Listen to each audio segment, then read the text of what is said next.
All right. All right. Let me know how far I need to be. This one. All right. Okay. So I won't be using the mic, and I hope for everyone to hear me. So, good evening, everyone. My name is Chimgoz Rumukoma, and I am your host for this night, or for this evening. So, usually I'm not the one presenting, but I decided to do a little presentation of mine because I tend to get a lot of questions, and I feel it would answer some of them.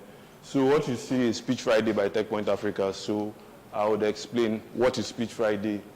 It's a monthly event where entrepreneurs share their products or ideas, they get feedback, and then they learn how to build better businesses. So you share your products or ideas. It doesn't have to be a fully formed idea. Some people come with just an idea in their head. They don't even have a proper deck, and then they pitch it, and people give them feedback. You could also come with a product. So some people come just before the launch. So I think last month we had someone who pitched, and the product was already live, and he just pitched because he needed to, a lot of people watch online and would watch after this session. So it's just valuable for you. You come pitch. Hopefully one or two people who could possibly use your product gets to see you, right? So that's the two major things. You get feedback. Immediately after your pitch, you would get a lot of questions from the audience.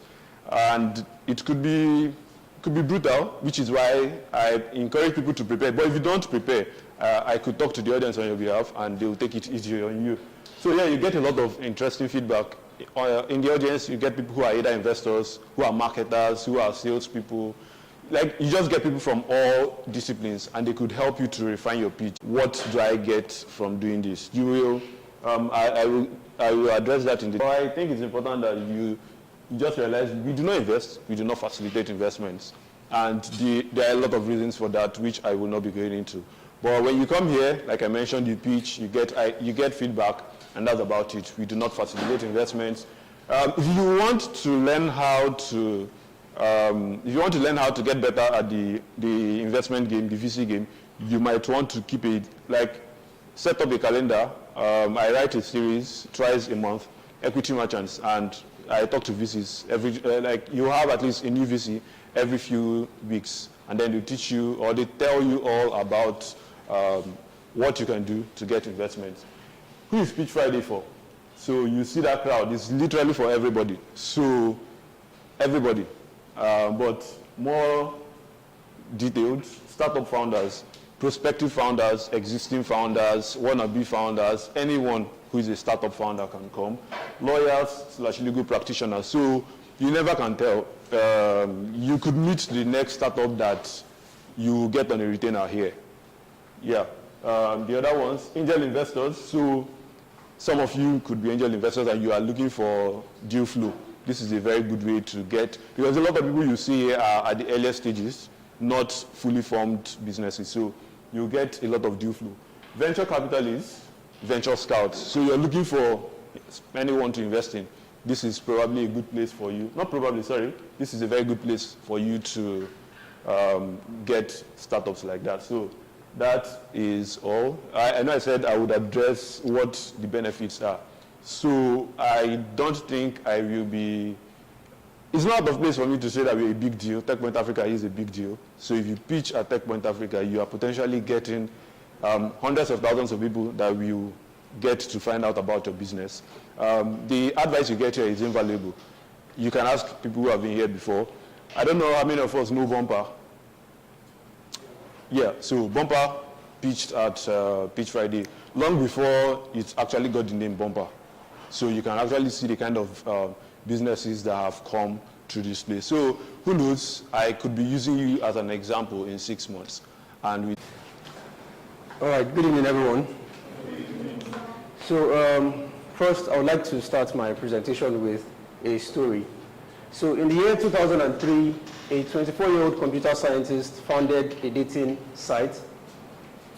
He had just left university and he founded a dating site in 2003. He was just 24 years old. He generated revenue through online advertising and premium. About some of this, he was able to generate that much traction. Your product, very good. So, two companies in the Nigerian tech ecosystem, or African tech ecosystem, that have done something similar to what Marcus Find did with Plenty of Fish are Paystack and Piggyvest. Now, these two companies are the following one. Maybe my phone just the cheapest ways that you can get user acquisition. You don't need to spend any money. Just CapCut is number 5 in the most users. You can check it out, number 5 or number 6. They have about 587 million users. Now, there's a caveat here. TikTok is actually, CapCut is actually owned by TikTok. TikTok acquired CapCut sometime in 2018 or 2020. But then you can see if you use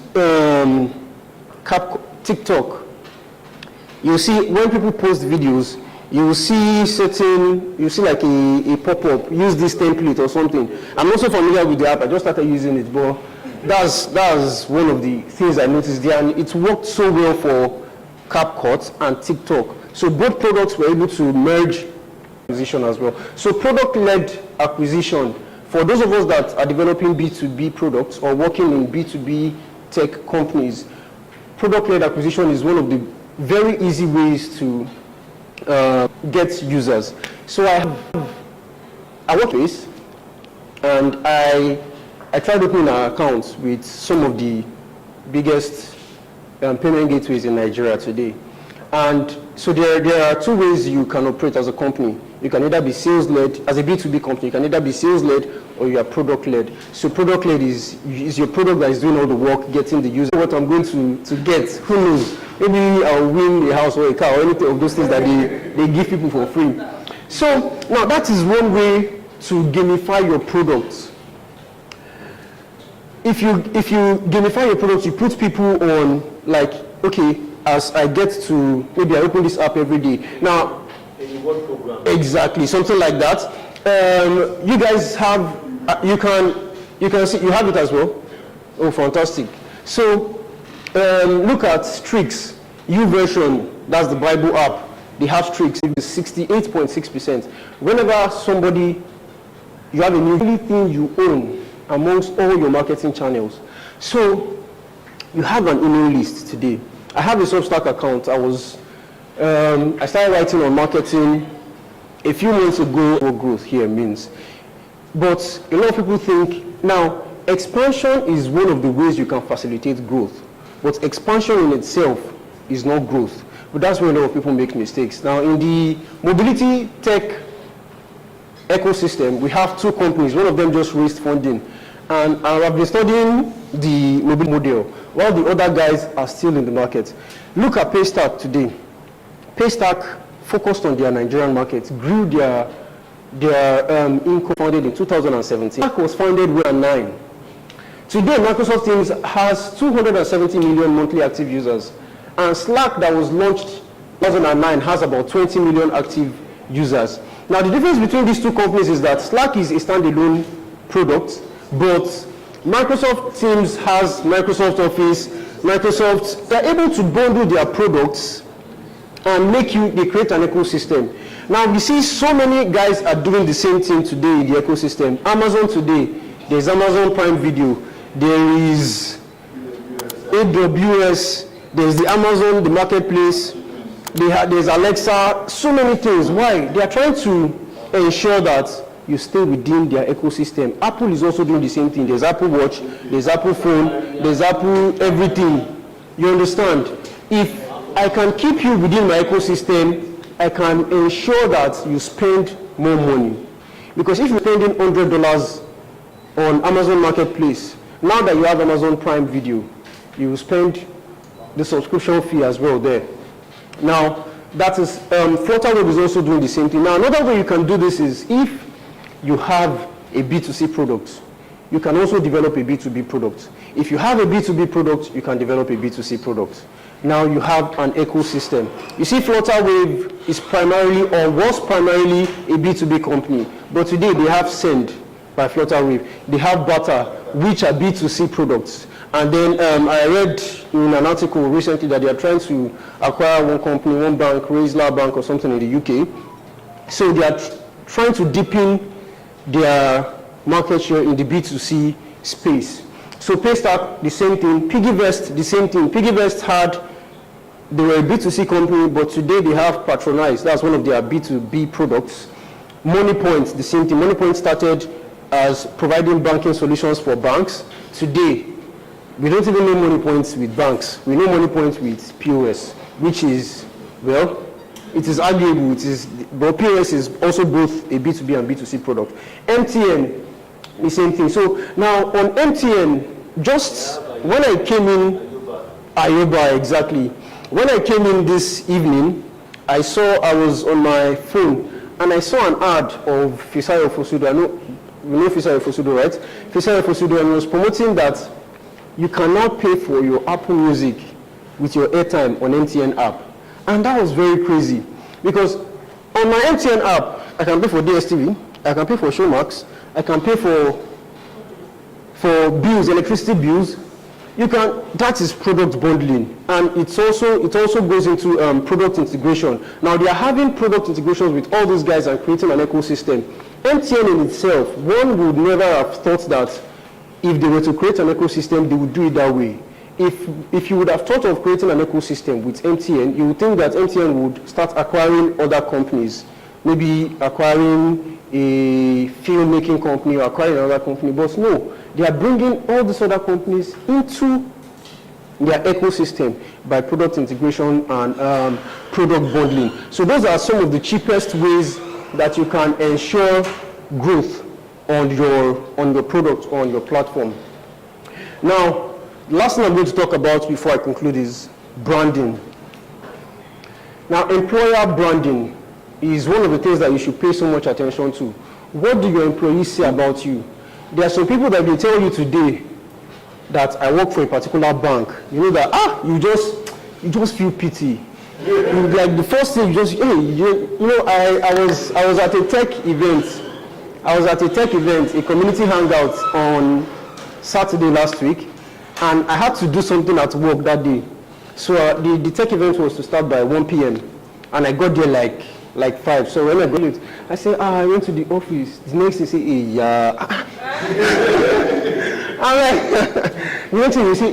so there are some people like that, and there are some companies that when you hear that I'm working in this company, you first bring out your mantle and touch the hem of his garment. You say, I receive it in Jesus' name. You say, my own is coming. You understand? Because you know that, look at companies like Shell, like Chevron, when you work there, you know that you are made for life. I've ever come across in my life when it comes for those of you that watch Premier League, have you noticed all those guys those billboards that are close to the fourth officials, not even the fourth officials, I mean spectators that are always close to those ones that camera used to record. Go and check.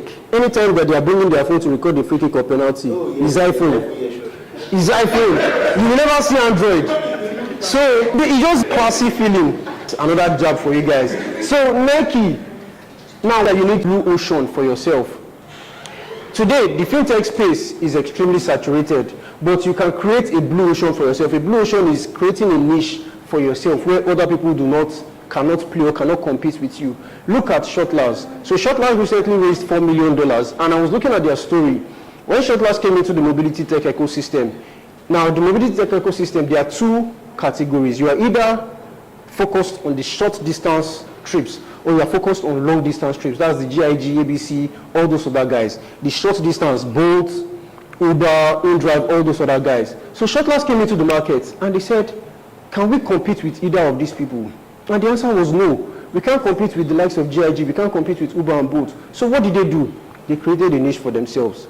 They started targeting a particular market that nobody had paid attention to before, which was the employee mobility space. And today, that is one of the key aspects of their business. In a report by Techpoint Africa, I saw that they had recorded over 3 million trips. Now, that is a blue ocean, a market that was not there before. Nobody's... A lot of...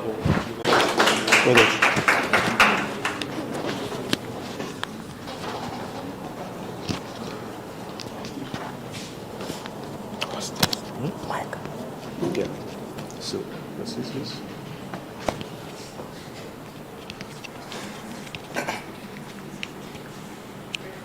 Okay, everyone. My name is Muteli Jesu, Tele in short, and I am co-founder and CEO of Taskeven. Okay. I'm co-founder and CEO of Taskeven Limited. Taskeven is an online marketplace for freelancers, for local service freelancers, basically. You need a carpenter, you need a painter, you need someone to send on an errand nearby, you need examples of any other service, right? Laundry, all of these things, basically. Yeah, plumbing, exactly. Push a button or a few buttons and hire someone on demand, right? So the back story, sometime around this time last year, we're trying to work on a platform to connect people, How many of us are football fans? Okay. Almost every guy here. Okay.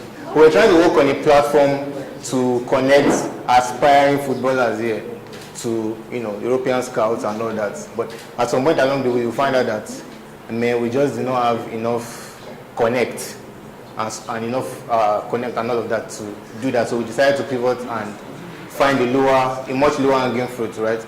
So we still wanted to work on the idea of connecting people. So at some point, we started to notice some other ways in which we could connect people, and then some other problems that people actually had. For example, I had friends that Taskeven launched in Ile-Ife, Osun State. Actually, we are from OAU, or we just graduated from OAU. So before we came to Lagos, right? So I had friends that would legit want to do ironing, basically. Maybe they have clothes that they've laundered in the past, but they want to re-iron it, or they decided not to go to their dry cleaner this time. But it's just someone that can come and do only ironing. Like, I won't charge for everything the way your dry cleaner would do that. So why go to a dry cleaner again? Why can't I just hire someone like on my street, push a button, the next morning someone just comes.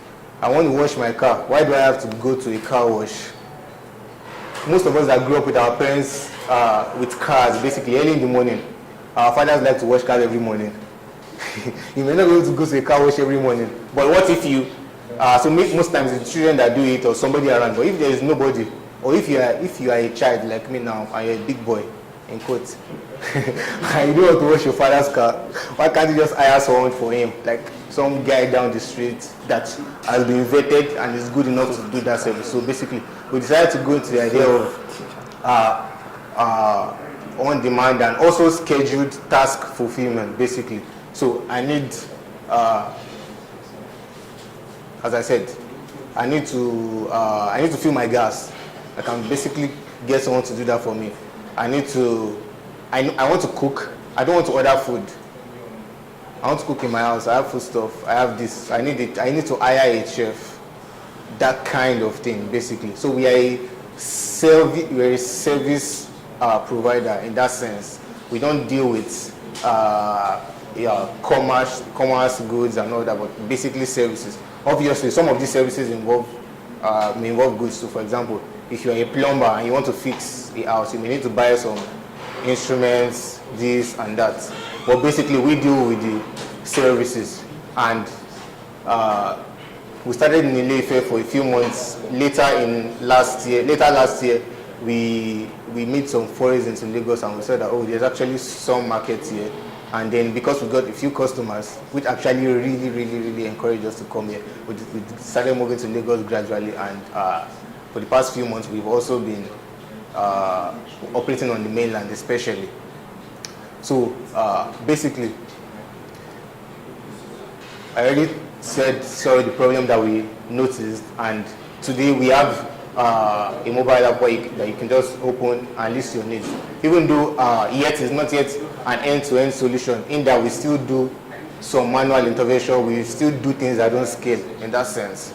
But we are getting more and more, as demand increases, as demand prediction increases, and also as we get more supply, we onboard more service providers. Because one of the greatest issues with onboarding service providers, especially in a place like Lagos, is trust, quality assurance, and all of these other things. So we try to make sure that the people that do services for us, right, especially at the beginning, are people that we have a link to. Either we know you, someone that we know referred you, someone that's worked with us referred you, or we know your organization, or we know where you work exactly. So we are not at a stage where we are scaled supply, but with time we are doing that over and over. So I think that's all right. Thank you so much. Okay, so you just stand to the side and they are going to be asking you questions. I'm going to get to the questions part fast. Oh, okay, that's fine. All right, so 1, 2, 3, 4. All right, so let's have it. There will be a lot of questions. Yeah. My name is Michael. Nice product. Thank you. The fact that I've also thought about something like this, and I discussed it with actually a friend, and I think it's a very useful tool here, especially here in the US. So the experience I had was I don't have enough money to take my clothes to dry cleaners. Okay. I don't have big money because they charge so big in Nigeria. And I was looking for an alternative, right? So I got someone who I know just came down to Lagos and was looking for a job. I said, can you wash my clothes for me? And the person started washing my clothes. And it's way cheaper. I like it. So I think the service is very valuable. However, my question will be, how do you ensure that, one, the quality of the service that these people are providing to customers? Because if you suggest somebody to your customer and the person is not to provide that service adequately, then it backfires on your own service. And two, how do you deal with the issue of trust, which can lead to theft? Because if I invite somebody to my home, maybe to come out and do my dishes or something for me, how do I ensure that this person is not going to steal from me? Do you understand? So how do you deal with the issue of trust, and how do you deal with the issue of the competence of those kind of things? Okay, thank you very much. So there are obviously a lot of questions that, in fact, when I was talking to him, I told him I wanted to get the questions part first because I know there will be a lot of questions. So there's a lot of questions that we even still keep asking ourselves and try to answer. As I said, we have to be archaeologists. Things may not all be figured out, but you got to move forward and all that. So basically, so far, we have tried to. This goes back to what I said about not scaling supply, because obviously scaling supply are the service providers nearby. Like our promise is basically find service providers near you. So the supply is those people that do the service, right? So one of the things that we have tried to focus on, as I said, is that we started from our own network, and then we expanded that network to from the first order network of people I know, or people my co-founder is also here, people we know, then to people they know, because most of the people that now refer us to them are people that we've used their service for. We know where they live, we know where they work, we have all of their. Can I suggest something? Okay. I think if you want to onboard more service providers, you need to take some of the liability off of yourself. So run it like Uber, right? Let people sign up and let customers have the opportunity to review after the service. So if I come to your platform, it's not your fault if I see a 2-star rated or a 1-star rated service provider who someone has commented this person is a thief, and then I go ahead to, it's just like Gigi. Gigi will not tell you, they'll just tell you, make sure you meet in an open space, look at this person's rating, and then offer the service. So I think allow people to onboard and then allow people to rate them after their job. Yeah, that's great advice. Actually, we do that, but when we just have to be extremely, especially because of LEDs, we are not Uber, at least not yet. So we decided that okay, let's control quality, and that goes back to the doing things that don't scale. Today, how do we make sure that customers know that we care about them? Rather, even in the terms and conditions, it's written that the liabilities that you take, the liabilities that we take is there. We are basically a freelance marketplace in every sense of it. The way Uber is or Airbnb is basically, but for we are trying to localize more and actually solve newer problems that emerge basically. Because another thing that we've also thought of is that nowadays there's a lot of freelance services, there's a lot of gig economy companies all over the world, even in Nigeria, right? But because of also because of our engineering background and all of this, we decide that how do we reduce the process,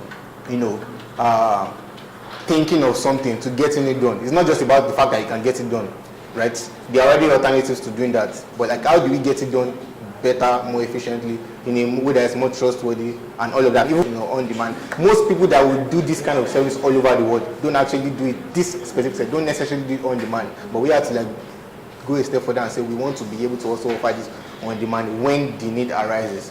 So if I were talking to someone else, I might actually start with, oh, imagine you could just think of something and it's done. Obviously, I'm not talking about mind control, but basically that leads me to what we are trying to do. Any other question? Yes. I don't know if I want to answer the question. I moved back to Lagos earlier last year, and in the space of in the space of about 3-4 months after moving to Lagos, I needed a plumber, an electrician, and I take a bricklayer. And all these people are referred. I just called my neighbor. Hi, bros. I need this service. Just give me a number. And all places that I've lived that I have to say yes, I need this service. It's always a case of referral because those people have used that person and think you can trust. I can't go on a platform and book a service for someone to come into my apartment online. That's me. That's understandable. But if someone recommends that person, a service provider is probably living within a street or 2 streets away. They've used him over the years, they trusted him, such like that. And then you're having, yes, it's great, but then how do you take that gap? And then the trust issue in Nigeria, where like having another person come into your flat, see where you live, and then you don't know what to do. Okay, thank you. There are a few things to say about that, right? And obviously we had few of these questions already when we started, even in Ife, and then maybe more in Lagos. Some may have answered themselves, but like low-key. So going back to your question, if I would, there's about 5 answers in my head, but like not actually answers, not full answers, because the trust is always going to be a question, no matter what. Like even Uber has trust. A concern against about that kind of risk. Also, there are people that are not, even in university communities, in like school, right? So we've had to always, okay, this is what we want to do. This is what we can do now. Sometimes we decided to re-architect the way we do certain services, and that's in part because we were able to attend to each service on its own, one by one. Obviously, at some point, at huge enough scale, we may not be able to do that, but we are also doing enough experimenting to make sure that we will be able to. Our product is not just going to be open our app, list a service, and that's all. Like we will be able to bake into it more unique experiences. I was still talking to my partner about how we make sure, like today now, even when people list on the platform, or sometimes they start from WhatsApp, and everything is fine, but I may just have to check in and see that everything is going well. So I was like, how can I, when we have a more end-to-end experience, how can I make sure that myself, like there's a digital version of, it was a funny conversation, how do I make sure there's a digital version of myself that sort of knows everything I know, just trying to ensure everything that I can ensure of. Maybe we use AI or something, but it's in those conversations and it's making sure that, okay, people understand each other, there's some more security, there's some more trust. Obviously, one of the things we used to build security is, conversations before you meet. Sometimes when we talk to people before we meet them, we tend to trust them more. Obviously, that is not a complete solution, but it's one of the starting points. There was another question you asked. It's a bit fuzzy in my head. Okay. So I think you read it. Yeah. There will always be a question. So let's make our questions very brief. Yeah. My question is about payment aspect. Okay, yeah. Are you guys getting payment directly from people organized to raising t-shirts? Are they paying you before you pay Yeah. Since they come through us, basically, as I said, we do a lot of experimenting, and because of some of this, we decided not to release our say. So there's a form of escrow. Yeah, there will be. There isn't today. You can't use it today because we've not actually released it. But we are trying to see, okay, how best. We're trying to push or duplicate the real life experience of like, okay, maybe you refer me to someone and I pay through you. Now we're trying to replicate that payment, totally digitally, such that there will definitely be an escrow service very, very soon. But even now, the money comes through us. What if there is a situation where this is not satisfied with the service? There is a dispute. Well, there are disputes. Disputes is always a thing. One of the things, before I worked on this, I worked as a freelancer on Upwork, so I am open to that. Okay, so If a service provider came to fix something in an apartment and something got stolen or stuff like that, what happened? Well, I would say there are different cases for that. Generally, I don't want to give one answer, but there are cases in which maybe even, for example, now we've had cases in which because the service wasn't what's the word? Satisfactory, and we just had to say, okay, don't worry, you will come back, or we'll send someone back. Obviously, at scale, we may not be able to do that profitably, but there's also the part of like, okay, this thing. There are cases where it's like, okay, this person, if something is missing, it's not like we are going to pay for it, but we know that we can find this person. We have his NIN, we have his BVN, we have his house address. Where is he going to go, right? So basically, platforms today are not. The truth is that if you really think about it, platforms today don't promise us that bad things won't happen. But the promise is that once bad things happen, we'll be able to find the culprit, and we can't do that. all right. So sorry, one more. We can't take all the questions, right? Two other people still have to pitch. So I'll take one more question, and then we'll move on to the next person. Sorry, someone was. Yeah. Okay, so let's take a question. My question is, you said your services are on demand. And we know that artisans are not they are not trustworthy, they don't have integrity. They could be. They could. Our services could be on demand. Our services also, Okay, they so also could my be. question is, Lagos is a very saturated, and to get some, if you get some time delivery, and that person has like 1,000 stars, how do you ensure that the mental health of the person, like everybody wants somebody that is perfect and good, how do you ensure that those kind of people are not overworked? Okay, so first thing, you actually reminded me something I wanted to say to him. You were talking about. Why did you start the question again? You were talking about trust, right? How do you make sure that you can always get you only take people you trust? There are times where sometimes you need something now, and that person that you want, that your guy, may not be available. So the idea is, you can in certain situations, or maybe even all the time, possibly, but not everybody can wait all the time. Like even me, I cannot. And I would probably take a chance. There have been people like that. So all of this is just hypothesis also that we keep testing, right? So there are times where the promise has been, we didn't start as an on-demand service. In fact, we are not totally an on-demand service. More than half of the services are still not booked on demand, but we can if we have to in certain places. So that's that. So how do we make sure that people are not overworked? As much as we focus on quality is like number one thing, but one of the next few things is also proximity. If you are the best in Lagos or even in Bagada, you are not going to attend to all the customers in Bagada, because why are we building a tech product to help with better distribution if we are going to put all the burden on only one person? Just like Uber won't call only one driver all the time. even if you are available, right? Even if you are available, we will not want to do that. We want to sort of spread out the opportunity or distribution of opportunity to people who are good enough to handle them.